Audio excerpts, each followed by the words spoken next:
Good afternoon. Welcome to In the Spotlight here on CJNU 93.7 FM Nostalgia Radio. I'm Chris Reed with Pamela Roz, and this half hour is all about the music of the night and Broadway music. Pamela.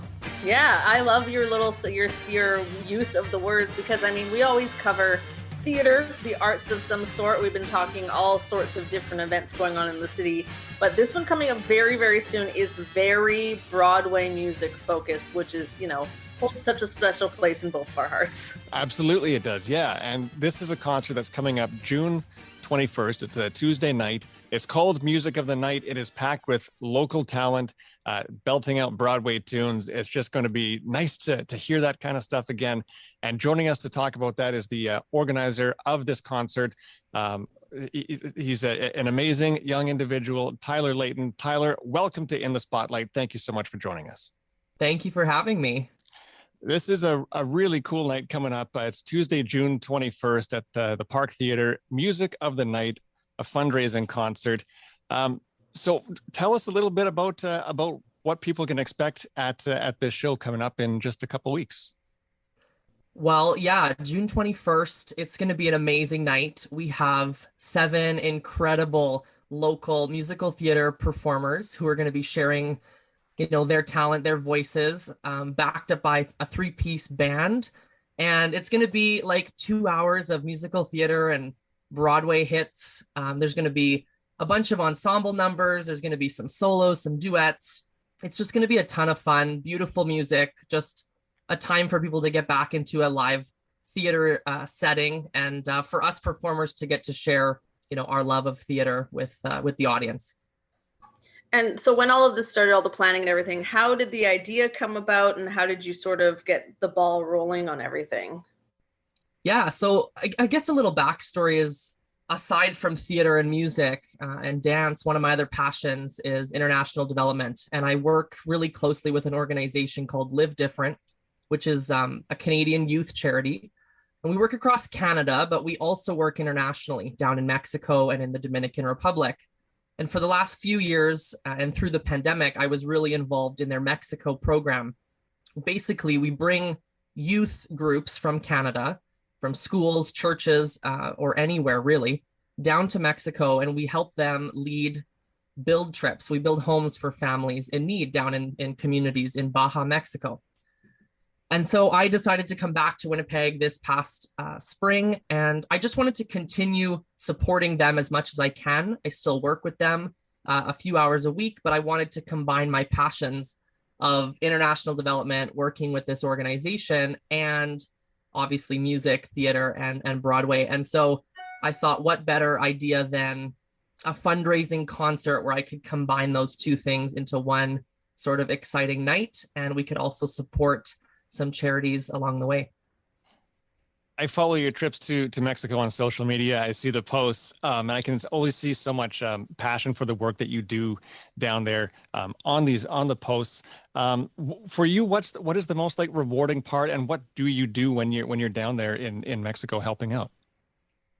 Yeah, I think for me, it's sort of cheesy, but our slogan is that life is about people, and I've just always really, really resonated with that statement and with that belief. And so beyond the actual building of a home and creating that with our hands, we're actually building relationships with the family, with the people in the community. Our biggest thing that we want to accomplish when we're on a build trip is for the students and for the young people and for the volunteers to create these relationships with our staff, with the family that they're working alongside. And so for me, that's the biggest takeaway. We always say that the house is going to get built and that the project will get completed during their time there, but that they really need to focus on building those relationships and connecting with the people. And so that, I think, has sort of transcended across everything that I do, whether it comes to dance, teaching, or whether it comes to my time spent performing or auditioning and stuff like that. And now with this time down in Mexico with this charity, it's about people and it's about building relationships. So that's my biggest takeaway. This is going to sound maybe weird, but maybe weird is not the right word. But I remember when you were little, and I don't know if we ever crossed paths really, but I remember seeing you as a young person and thinking you always had such a like nice spirit about you, and you always just seemed so happy. And I mean, who knows? But I just like, I feel Chris and I have talked about this, watching you, because we're a bit older, watching everyone grow up into performers or growing up into adults. And you with this initiative, it's like this weird pride from, I think, our end of seeing you all grown up and like so passionate about that. And then continuing your love with musical theater as well. It's kind of incredible to watch. Sorry, just needed a cheesy note there. No, I love that. We worked together, I think a long time ago when I was quite young, and I started performing and into the arts scene like quite at a young age. I think I was only 9 years old when I first performed at Rainbow Stage, and I started, training in dance and competing, and I was sort of I was doing a lot of singing, and we worked together with the Mini Pop Kids way back in the day. That's right. I knew there was something I had to remember. I had to like comb through the memories. Yeah, but so exactly, it's sort of a full circle because I grew up in this scene and, have taken time off to do something just a little bit different, but now coming back and like I said, combining those passions together. Yeah, you said you grew up in the scene and in the art scene. Talk a little bit about your family, because they're no strangers to the musical theater scene, theater scene here in Winnipeg also. They are not. Yeah, my family is a huge part of musical theater and the art scene here in Winnipeg. They are all extremely involved.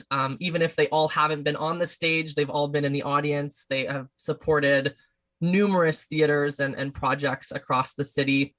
Obviously, my grandparents are heavily involved in theater. They always say that they just want to see everything and see everything succeed. And so they are in every audience, it feels like, at all times, watching all of the local performances and stuff. And obviously, yeah, my uncle and I have both performed in Rainbow Stage at different times. And he's in rehearsals now for the Hockey Sweater, which is coming up in June, which is super exciting to see him back up on stage and just to see live theater again. And although my parents aren't performers themselves, they definitely encourage all of us, and they are my biggest fans, and they support the arts and musical theater in the city. We just have to see if there's going to be a giant, like 3-story photo of your uncle again, like there was in Strike when that came down, that big painting of Kevin. That was amazing, right. Amazing. even if it's not in the script, they should find a way to work that in. Somewhere, just as like one of those Easter egg things they do. Yeah, exactly. Yeah. Now, going back to your show a little bit on the 21st, can you tell us a little bit more about the charities themselves? Because I know, is there one based in Canada and one based in the States? Yeah, exactly. So Live Different is the Canadian charity that I spoke about, and that's, who I work with mainly. But during the pandemic, I spent a lot of time down in Mexico for the last 2.5 years, and got to kind of connect with other organizations and charities doing different work, but in the same community and for the same people. And so one of those charities that I really, really connected with was One Life to Love in Baja. And it's a women's shelter that's based out of the States and works primarily in the same communities that Live Different does down in Baja, Mexico. And it's a women's shelter for single moms, and it provides them a safe space. There's educational programming. There is time spent with psychiatrists, with social workers. They take courses on healthcare, on nutrition, on how to, be a better parent, and just some things that they missed out on growing up. A lot of them are teen moms or very young moms. A lot of them are coming from really abusive situations and domestic violence situations. And so this shelter just provides a really safe space for them and kind of gets them going onto their next steps of life and finding that confidence and independence that they maybe didn't have before. Our featured guest this half hour, Tyler Layton, talking all about his concert coming up. It is called Music of the Night at the Park Theater on June 21st. More with Tyler in a moment on CJNU 93.7 FM. Hi friends, it's me, Dylan Stone, your host for Vinyl on Chrome here on CJNU. Join me all summer long, Tuesday and Wednesday evenings at 10 following Winnipeg Gold Eyes broadcasts. I'll keep you company on your patio or deck with some great music from the 50s, 60s, and 70s as you stare at the stars and unwind after your day. It's a new time, but the same great music and conversation you love. That's Vinyl on Chrome at its new summertime. Tuesday and Wednesday evenings at 10, heard here in Winnipeg exclusively on CJNU 93.7 FM. Welcome back to In the Spotlight. Thank you so much for joining us here on the Monday afternoon. We're speaking with Tyler Layton. He is presenting Music of the Night at the Park Theatre on Tuesday, June 21st. You've traveled a little bit in the last little while. We talk about musical theater. We play Broadway songs on this program. You were in New York recently. Is that right? Yes, I was. I just got back from a trip there. So what was it like, and did you see shows? Yes, my main focus was to go see shows, as it usually is when I travel to New York. It was amazing. It was just, it's one of my favorite places to visit. I always say I could never live there, but I love to visit, and I could go back as many times as I can. I got to see some really, really amazing shows. Again, seeing live theater after 2 or 3 years of nothing was pretty spectacular. Some pretty notable Winnipeg and Canadian names on stage right now, which was really, really exciting. I got to see Six, the musical, with my really good friend Andrea, who I grew up dancing with actually here in Winnipeg. And so that was just like a super proud moment, kind of like you had said, Pamela, like to see somebody that, grew up here in Winnipeg, just living their best life and just succeeding and doing what they love. And so that was one of my really special moments that week.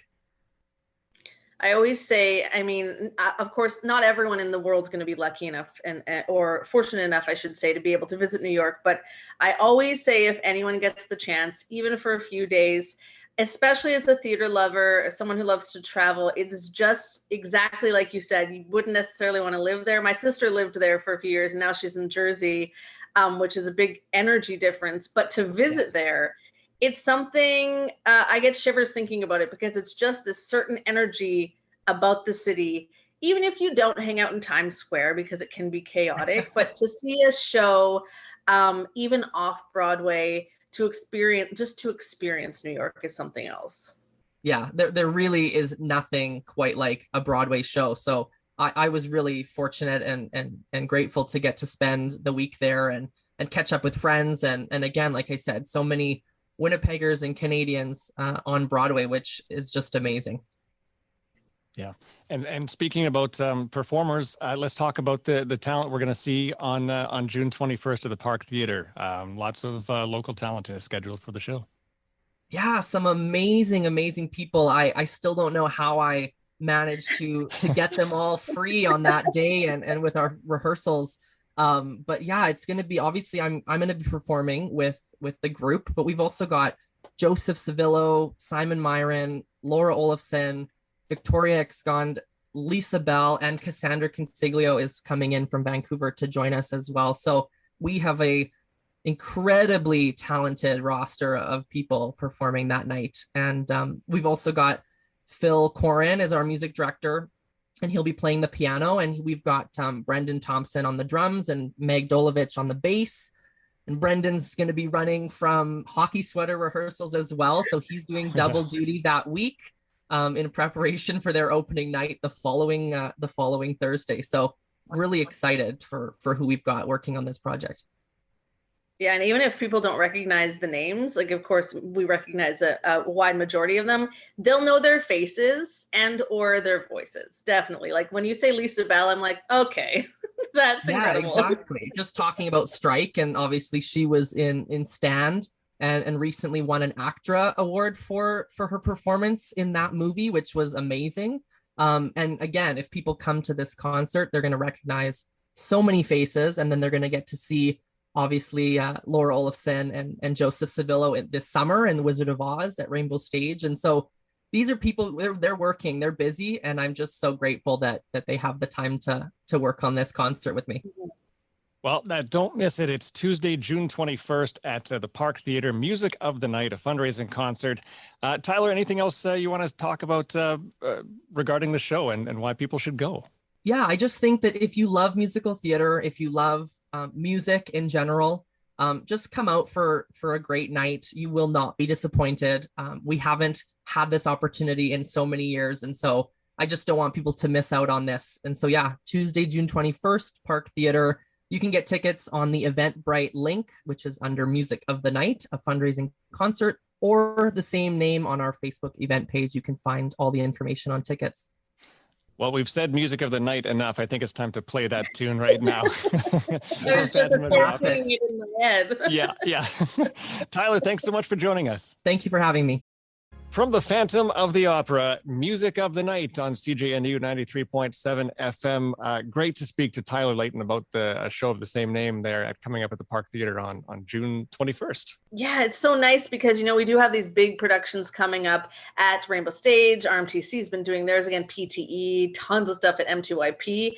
But this is a show that he's put together for two amazing charities with the local talent that you often see on those stages as well. Yeah, like you said, you're going to kind of get a bit of a preview for some of the Rainbow Stage voices you'll hear. Joseph Civillo, Laura Olafson, like these amazing people that have been singing for like they're a better part of their lives.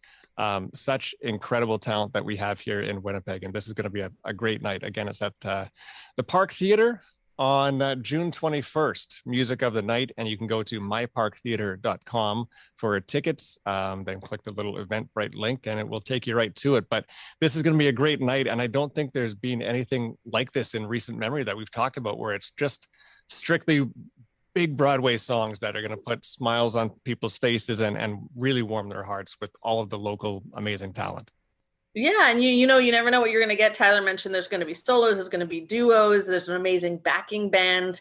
It's just so nice to have live music again, live performances. We can say it a million times. We're going to keep saying it. Exactly. Yes, it's true. Yeah. Well, so people can check that out June 21st at the Park Theater. We were talking to Tyler and he mentioned his trip to New York in there. And so I thought, we played Music of the Night because we kept saying that song name over and over. I don't want to say it again for the 24th time this half hour. But talking about New York, let's play some Frank Sinatra to take this one out. It is New York, New York. Thank you so much for joining us on CJNU 93.7 FM. We're back next Monday at 12:30. Have yourself an amazing Monday afternoon.